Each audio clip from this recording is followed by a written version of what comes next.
finally पानी पर्यो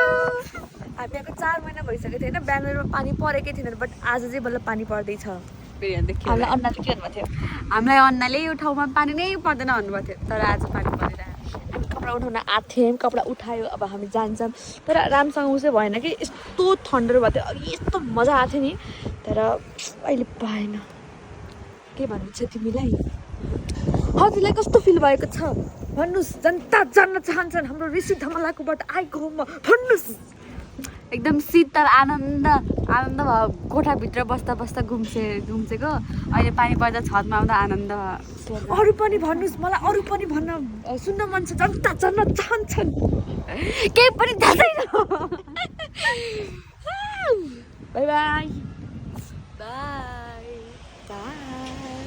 पानी पर्यो असिना झर्यो तैको रुमाल हजुरलाई मन पर्यो